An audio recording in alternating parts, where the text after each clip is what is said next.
શટડાઉનના કારણે અર્થતંત્ર અને જનજીવન પ્રભાવિત થયા બાદ અમેરિકાના રાષ્ટ્રપ્રમુખ ડોનાલ્ડ ટ્રમ્પ હવે દોડતા થયા છે। ટ્રમ્પે દાવો કર્યો કે શટડાઉન ખતમ કરવા સેનેટના નેતાઓ અને વ્હાઇટ હાઉસ વચ્ચે સમજૂતી થઈ ગઈ છે। ટૂંક સમયમાં શટડાઉનનો અંત આવશે। અમેરિકામાં 40 દિવસથી વધુ સમયથી શટડાઉન ચાલી રહ્યું છે।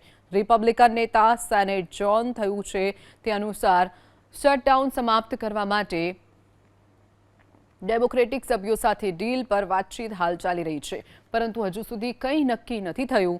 ડેમોક્રેટિક પાર્ટીના નેતા ચક શુમરના નેતૃત્વમાં ડેમોક્રેટ્સ એક પ્રસ્તાવ મૂક્યો છે, જેમાં અફોર્ડેબલ કેર એક્ટ પરની સબસિડીમાં ઓછામાં ઓછા 1 વર્ષ માટે લંબાવવાની માંગ કરવામાં આવી છે।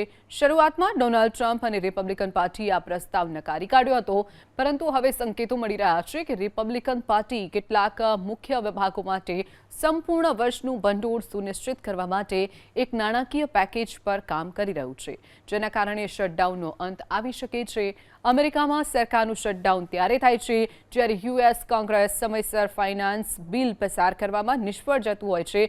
બજેટના અભાવે બિનજરૂરી સરકારી કામકાજ સંપૂર્ણપણે ઠપ થઈ જાય છે।